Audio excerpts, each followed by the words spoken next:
রাধে রাধে। ভক্তিমুখী এই ছোট্ট চ্যানেলটিতে আমার সকল ভক্ত বৃন্দকে অনেক অনেক স্বাগত। চলে এলাম আবারও একটি একাদশীর পর্ব নিয়ে।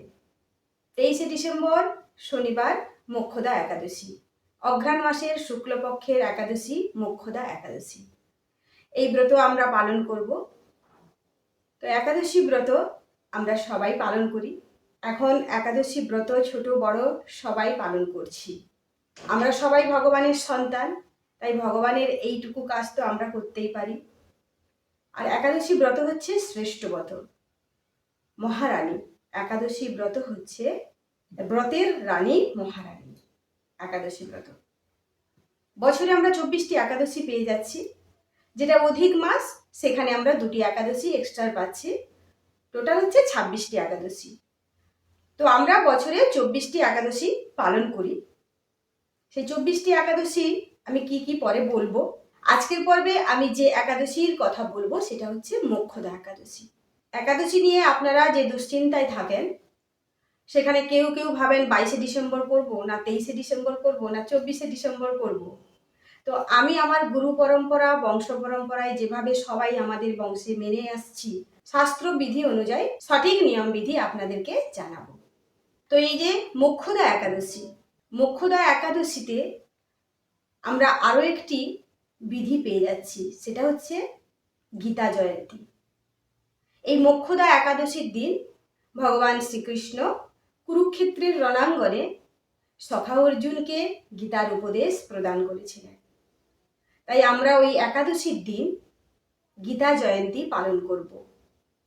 অর্থাৎ গীতা ওই দিন আপনারা দান করতে পারেন আপনাদের সামর্থ্য অনুযায়ী। কোনো ভক্ত মানুষকে, কোনো ভক্তজনকে গীতা প্রদান করবেন। সবাইকে গীতা দান করা যায় না। আপনি এমন কাউকে গীতা দান করবেন যিনি গীতার মর্যাদা রক্ষা করতে পারবেন, তাকেই আপনি গীতা দান করবেন। সেরকম কাউকে যদি আপনি না পান, তাহলে কোনো মঠে গিয়ে আপনি ওখানে গুরুবর্গেরদের সঙ্গে, সাধুগুরু বৈষ্ণবদের সঙ্গে যোগাযোগ করে ওই মঠেও আপনি গীতা দান করতে পারেন। এবার আমি আজকের ভিডিওতে আপনাদেরকে জানাবো মোক্ষদা একাদশীর ব্রত মাহাত্ম্য কথা, এবং এই ব্রত করার আগে সংকল্প মন্ত্র, পারণ মন্ত্র, 23শে ডিসেম্বর যে সকল স্থানে আমরা ব্রত পালন করব সেই সকল দেশের পালনের সময়সূচি আপনাদেরকে আমি তুলে ধরব। তো প্রথমে আমরা ব্রত মাহাত্ম্য কথাটা শুনে নিই। এই ব্রত মাহাত্ম্য কথা, মোক্ষদা একাদশীর ব্রত মাহাত্ম্য কথা শ্রবণে যতটা ফল পাবেন, আপনি পাঠ করলেও ততটাই ফল পাবেন। তাই অবশ্যই একাদশীর দিন, যে কোনো একাদশী, আজকে আমি মোক্ষদা একাদশীর কথা বলবো, এরকম এর পরপর যতগুলো একাদশী আসবে সমস্ত একাদশীর ব্রত মাহাত্ম্য কথা আপনারা অবশ্যই শ্রবণ করবেন একাদশীর দিন। তাই এখন আমরা মোক্ষদা একাদশীর ব্রত মাহাত্ম্য কথা শ্রবণ করব। যুধিষ্ঠির মহারাজ ভগবান শ্রীকৃষ্ণকে প্রশ্ন করেছিলেন, হে কৃষ্ণ, অঘ্রাণ মাসের শুক্লপক্ষীয় একাদশীর নাম কি? এই ব্রতের পালন বিধান কিরূপ? আমার নিকট যথাযথ বর্ণনা করুন। ভগবান বললেন, এই একাদশী তিথি সর্বপাপ বিনাশক। এই তিথিতে উপবাস পূর্বক ভগবান শ্রী বিষ্ণুকে তুলসী মঞ্জুরি দ্বারা পূজা করতে হয়। পুরাকালে চম্পক নগরে বৈখানস নামে এক রাজা বাস করতেন। তিনি বড় প্রজাবৎসল ছিলেন। প্রজাদের মঙ্গল বিধানের জন্য ব্রাহ্মণ পুরোহিত দ্বারা যাগযজ্ঞের অনুষ্ঠান করতেন। রাজা একদিন শেষ রাত্রে স্বপ্নে দেখলেন তার পিতৃদেব নরক থেকে উদ্ধারের জন্য জানাচ্ছেন। এই স্বপ্ন দেখা অবধি তার কিছুতেই মনে শান্তি নাই। রাজ্য পরিপালনে তার মোটেই মন বসছে না। এমনকি আত্মীয় পরিজন, স্ত্রী, পুত্র, কন্যার প্রতিও তার আপন বুদ্ধি যাচ্ছে না। যার পিতা নরকে পতিত, তার ঐশ্বর্য রাজ্য লাভ নিরর্থক। এই মনে করে রাজা একদিন সভাস্থ ব্রাহ্মণ, পণ্ডিত ও মুনি ঋষিদের ডেকে বললেন, হে পূজ্যগণ, আপনারা এমন কোনো বিধান বলুন যত দ্বারা আমি আমার পিতৃদেবকে নরক থেকে উদ্ধার করতে পারি। তখন ব্রাহ্মণগণ বললেন, হে রাজন, পাশেই পর্বতমুনির আশ্রম। তিনি বর্তমান, অতীত, ভবিষ্যৎ জ্ঞাত আছেন। চলুন তার নিকট সকল বৃত্তান্ত বলা হোক। এই কথা শ্রবণ করে রাজা বৈখানস ব্রাহ্মণ প্রজাবৃন্দর সঙ্গে করে সমধি ব্যবহারে পর্বত মুনির আশ্রমে গিয়ে মুনিকে প্রণতি জানালেন। মুনি তখন বললেন, হে রাজন, আপনি এবং আপনার প্রজাবর্গ কুশলে আছেন তো? রাজা বললেন, আপনার কৃপায় আমরা সবাই কুশলে আছি, কিন্তু রাজ্য ও ঐশ্বর্য থাকা সত্ত্বেও আমার এক মহাবিঘ্ন উপস্থিত হয়েছে। এই বিঘ্ন নিরাকরণের জন্য আপনার নিকটে এসেছি। রাজার বাক্য শ্রবণ করে মুনি ধ্যানস্থ হলেন। মুনি বললেন, আপনার পিতা ভীষণ কামাচারী ছিলেন, তাই এই অধগতি হয়েছে। সুতরাং তার উদ্ধার নিমিত্ত আপনাকে অঘ্রাণ মাসের শুক্লপক্ষা একাদশী ব্রত, মোক্ষদা একাদশী ব্রত পালন করতে হবে। আপনার অর্জিত সকল পুণ্য আপনার পিতার উদ্দেশ্যে সমর্পণ করতে হবে। অর্থাৎ এই মোক্ষদা একাদশীর দিন আপনি যে ব্রত পালন করবেন, অর্থাৎ মোক্ষদা একাদশী ব্রত পালন করবেন, এই ব্রত পালনের যে পুণ্য ফল আপনি অর্জন করবেন, আপনার পূর্বপুরুষ যারা গত হয়েছেন তাদের উদ্দেশ্যে যদি আপনি এই একাদশীর ফল অর্পণ করেন, তাহলে ওনারা সেই নরক থেকে উদ্ধার পাবেন। তাহলে আপনি কত মহাভাগ্যবান বলুন। আপনি একাদশী করলে সেই ফলের দ্বারা ওনারা নরক থেকে স্বর্গলোকে চলে আসবেন, যন্ত্রণাময় জগৎ থেকে উনি আনন্দময় জগতে চলে আসবেন আপনার পিতৃপুরুষরা। একমাত্র এই মোক্ষদা একাদশীতেই এটি প্রযোজ্য।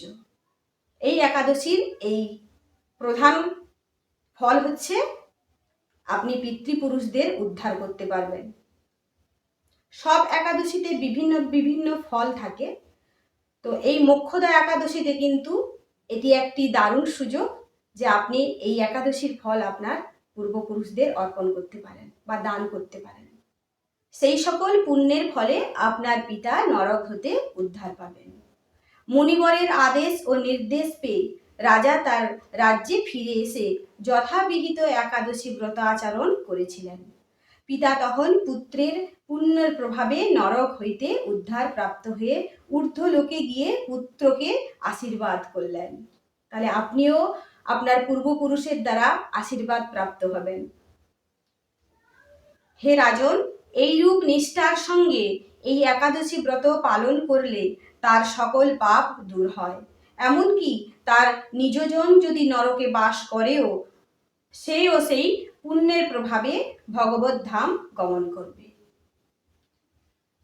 শুধু আপনার যে পিতামাতা ভগবত ধামে উদ্ধার হবেন বা ভগবত ধামে যেতে পারবেন তা নয়, তার আগেরও যত পূর্বপুরুষরা গত হয়েছেন ওনারাও কিন্তু আপনার এই একাদশীর ফলের ওনারাও উদ্ধার পাবেন নরক থেকে। তাহলে এই একাদশী অর্থাৎ মোক্ষদা একাদশীর ব্রত আপনি যদি করেন তাহলে কতখানি লাভ বলুন।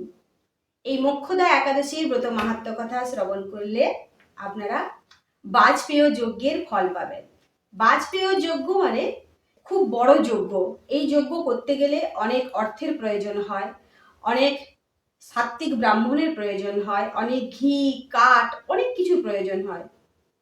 এই যজ্ঞ সবাই সবটা করতে পারে না, কিন্তু আপনি যদি এই মোক্ষদা একাদশী ব্রত করেন তাহলে এই বাজপেয় যজ্ঞের ফলও আপনি পেয়ে যাবেন খুব সহজভাবে। তাই আপনারা মোক্ষদা একাদশীর দিন একাদশীর মাহাত্ম্য কথা অবশ্যই শ্রবণ করবেন। পাঠ করতে না পারেন কোনো ভক্তের মুখে কিংবা এখন তো ইউটিউবে অনেক ভক্তমণ্ডলী কিন্তু একাদশীর ব্রত মাহাত্ম্য কথা শ্রবণ করাচ্ছেন, আপনি ওখান থেকে শ্রবণ করে নেবেন, একই ফল পাবেন। আপনারা এই ভক্তিমুখী ছোট চ্যানেলটিতে সবাই যুক্ত হন এবং এই রকম আধ্যাত্মিক ভিডিওগুলো পেতে গেলে চ্যানেলটিকে সাবস্ক্রাইব করে পাশে থাকবেন, লাইক করবেন, কমেন্ট করতেও ভুলবেন না। আপনাদের কোনো কিছু জানার থাকলে আমাকে কমেন্ট বক্সে জানাবেন, অবশ্যই আমি জানাবো আপনাদেরকে। আপনারা সবাই কৃষ্ণ ভাবনামৃত সঙ্গে যুক্ত হবেন, সবসময় ভক্তি মার্গে থাকবেন, ভগবানকে স্মরণ রাখবেন, ভগবানকে সঙ্গে নিয়ে সবাই চলার চেষ্টা করবেন।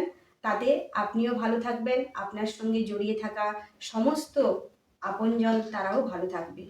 কতটা সহজভাবে আমরা সংসারে থেকে ভগবানের নাম গুণগান করতে পারবো, কতটা ভাবে কতটা সহজভাবে আমরা বার ব্রতগুলো করতে পারবো, সব কিছু সামলে তারই অনুশীলন আমি আমার এই ভিডিওর মাধ্যমে দেখাবো। তাই আপনারা এই চ্যানেলটির সঙ্গে যুক্ত থাকবেন। হ্যাঁ, আরেকটি কথা, একাদশীর দিনে আমরা কি খাবো এই নিয়ে অনেকে দুশ্চিন্তায় থাকি। তো একাদশীর দিনে আপনারা শাস্ত্রবিধি অনুযায়ী খাওয়া দাওয়া করবেন। শাস্ত্রে যেটা বর্জন করা হয়েছে সেটা বাদ দেবেন, যেটা গ্রহণ করতে বলা হয়েছে সেটা গ্রহণ করবেন। আমার এই নতুন চ্যানেল অর্থাৎ ভক্তিমুখী চ্যানেলটিতেও বলেছি আমি এর আগের একাদশীগুলোতে কি কি খাবেন, তাও আমি আপনাদের সুবিধার জন্য বলে দিচ্ছি। আমার আরেকটি চ্যানেল রয়েছে কিচেন অফ গঙ্গা, ওখানে আমি আমার কৃষ্ণপ্রসাদ গোপালের জন্যে, গোপালকে দর্শন করছেন আপনারা, আমার পেছনেই গোপাল রয়েছেন, তো গোপালের জন্য আমি কৃষ্ণপ্রসাদ রন্ধন করি। সেখানে কৃষ্ণপ্রসাদ রেসিপি ছাড়াও একাদশীর দিনে আপনারা কি কি খাবেন একাদশীর রেসিপিও দেওয়া রয়েছে। আপনারা আমার ওই চ্যানেলে ভিজিট করবেন, আমি ওই চ্যানেলের লিঙ্ক ডেসক্রিপশন বক্সে দিয়ে দিচ্ছি, আপনারা ওখানটায় দেখে নেবেন। এবার আসছি আমি, খুব ঠান্ডা পড়েছে তাই গলাও বসে যাচ্ছে, ভীষণ ঠান্ডা পড়েছে। তো যাই হোক, আমি এবার আসছি এই মোক্ষদা একাদশী ব্রত আমরা করব যে তার সংকল্প মন্ত্র। যে কোনো ব্রত করতে গেলে সংকল্প হতে হয়।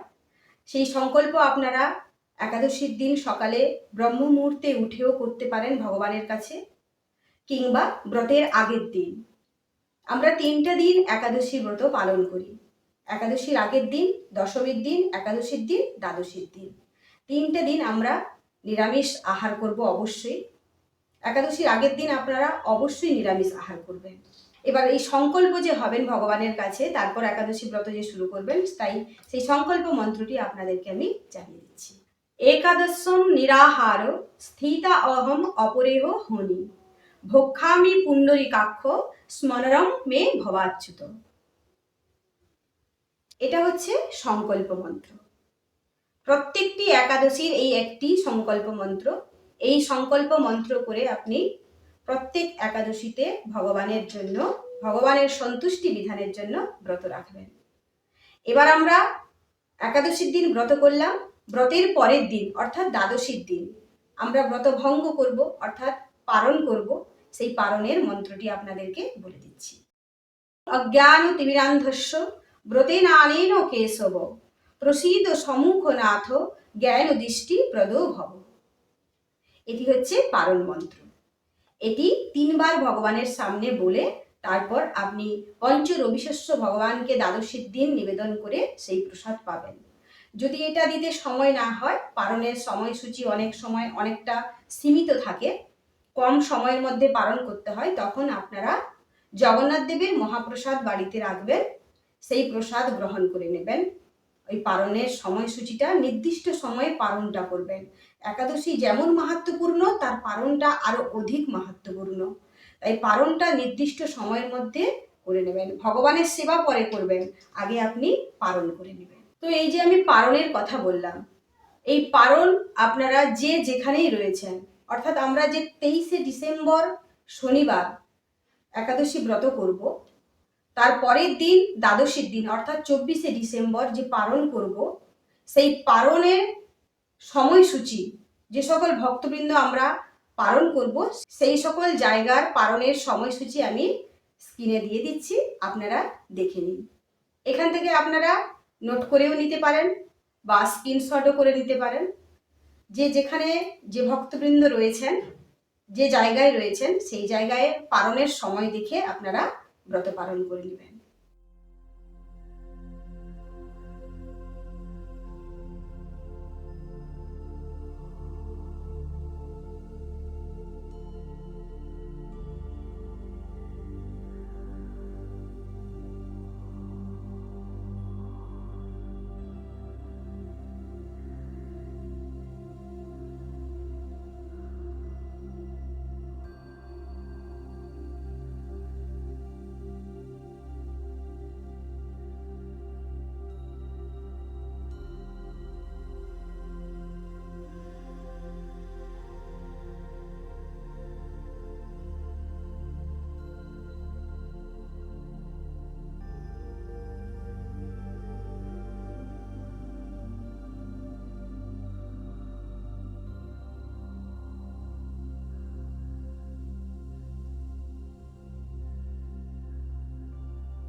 এই মোক্ষদা একাদশীর বিশেষ বিশেষ গুরুত্বপূর্ণ পয়েন্টগুলো যেগুলো আপনাদেরকে জানানো দরকার, সেগুলো আপনাদেরকে আমি আজকে ভিডিওর মাধ্যমে জানালাম।